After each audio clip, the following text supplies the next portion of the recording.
everybody! Today I had one English pony and one Western pony to ride, both at different barns, so I figured I would do a helmet cam, groom, tack up, and ride with me for each style, and we're going to be starting off Western with my horse Colby.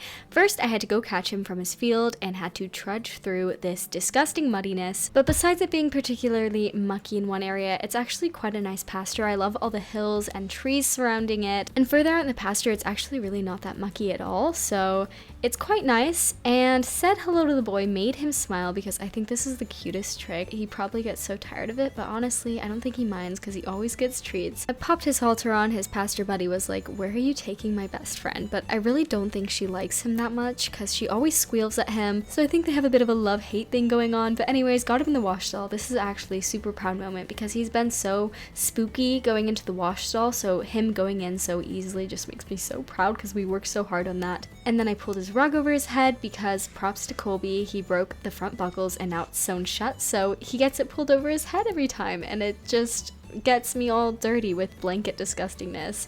But you know what, he's very much so worth it. But anyways, got him all nice and groomed, and he was looking a little nasty in areas, but luckily he's a black horse, so it's just so easy to clean him. He's so shiny too, like I don't know where he gets his shine, but honestly, he looks like a little show pony when I give him a proper groom. Cleaned him off, washed his little hoovies off because they were looking a little grimy from being out in all that muck.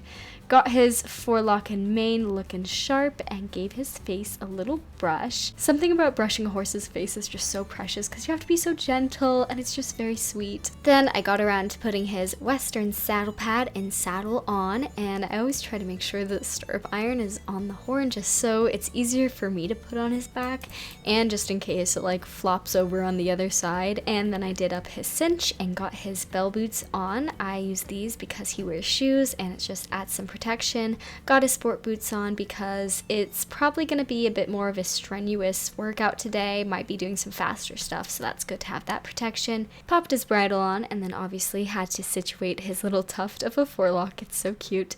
Then I did up his throat latch and we were on the move.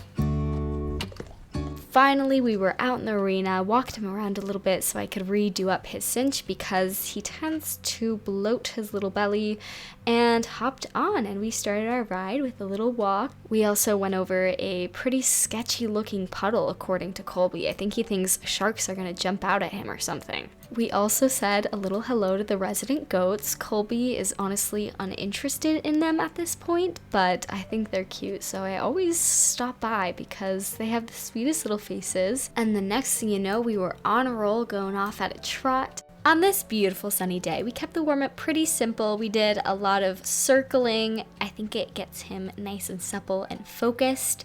And of course, did just a plain old walk trot canter. Today we had some barrels and pull-ups, so I just kind of did some figure 8 type things around those. But this just gets his body nice and relaxed and his mind focused. I also incorporated some stops into our warm-up because he's really got a good set of brakes on him, as you guys can see here. But it's always good to give him a little refresher. It's never a bad thing to keep up on that. Training is something that is constant, of course. And before you know it, we were off at a lope. I always get conflicted, like should I say lope or canter? I usually just go by whatever discipline I'm doing in the moment, but I feel like it's very fitting to use a lope in this situation. But anyways, he was going really good. Here I started to work on some lead changes. He has a killer simple lead change. Where it gets tricky is when I try to do a flying lead change with him. He tends to have a bit of a crossfiring problem with his back legs, so his back legs really just don't get on that correct lead when we're doing a flying lead change. He does get adjusted by the chiropractor regularly, so I think he just needs a little more work in that arena with utilizing his hind end, but honestly he's getting better every day. But once I got a fairly good lead change, I let him walk out a little bit before moving on to the next activity, which is taking him through the barrel pattern at a nice slow lope. I don't take him through patterns too terribly much as I usually spend my time doing drills, but today just felt like the right day.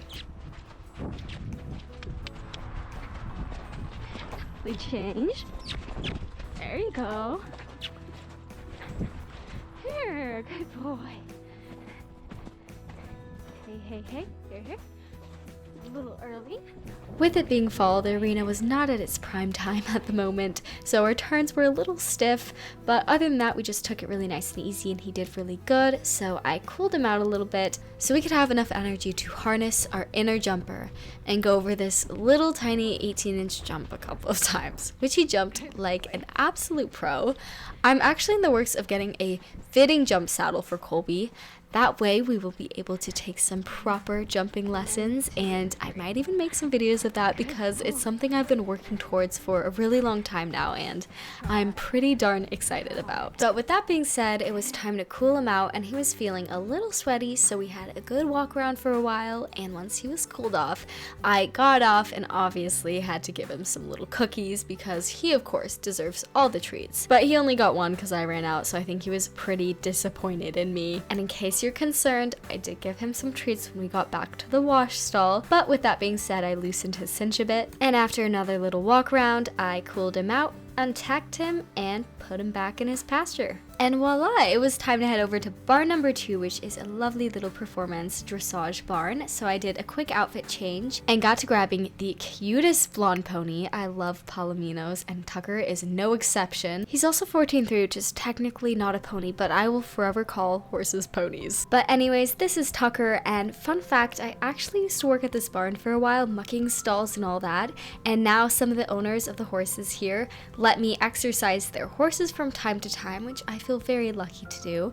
And I also love being able to switch things up and be able to do riding styles that I probably wouldn't normally do, like dressage. This barn has just opened the door for a lot of cool and new opportunities that I'm just so grateful I get to do. But moving swiftly onwards, I gave him a little bit of a groom, did his face and the rest of him, and I have to say clipped horses are just so much easier to clean than the average horse because, oh my goodness, dirt and mug and all that come off so much easier rather than your typical winter fluffy pony. After that, I brushed out his mane, and I always find it so funny because it's like halfway to the right and halfway to the left, so I always try to brush it all over to the right, but it always ends up flopping over.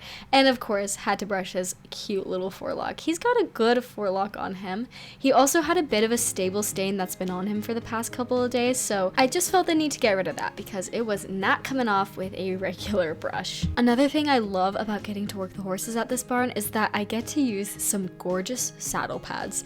This one I used today is from Filmora, and I'm definitely gonna have to get my hands on a little matchy set for Colby and I when he gets his English saddle because, I mean, what's not to love about matchy? Anyways, I got his dressage saddle on, gave him a little pet because he was looking too cute. Then I put his bridle on, and I absolutely love his little brow band he has because it's so cute with the little gems on it.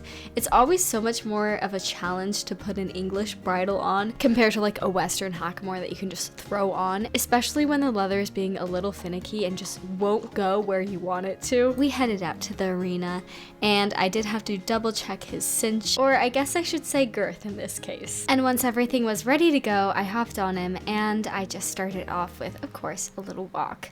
So with Tucker, I don't do as much as I do with Colby. Obviously, he's just not as in shape as Colby is, so I tend to start off and just do a lot of foundational stuff. Usually we just do a good walk, trot, canter with some large circles in there, some leg yields, and we also work on collection or extending in whatever gait we're working on, a lot of halts, and like I said, just a lot of basic work. I always never really know what Tucker I'm gonna get because sometimes we get a bit of a spicy Tucker and then sometimes we get a bit of a lazy Tucker, but I feel like today he was feeling really good and pretty forward, which I usually prefer because then there's a bit more to work with and I'm not just trying to encourage him on the entire session. Before we went into a canter, I did some sitting trot work, which is always a serious ab workout, and then we got going into our little canter here. So he was being a little bit sticky from our trot to canter transition, but we got him there, and then he was having a bit of a struggle keeping up his canter on that long side. I think he definitely just needs to build up that strength. Like, he can definitely do it, but he struggles with it a bit, so that's why I tend to do a lot of circles with him while he's cantering. And before we cantered the other direction, I gave him a little bit of a breather and a stretchy neck break, just so he could relax a moment.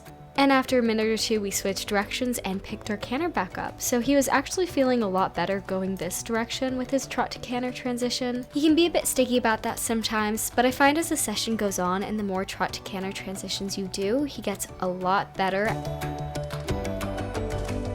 Like here, case in point, he picked up the canter almost immediately, no funny business or anything. Overall, he felt really good and was just such a smart boy for this ride.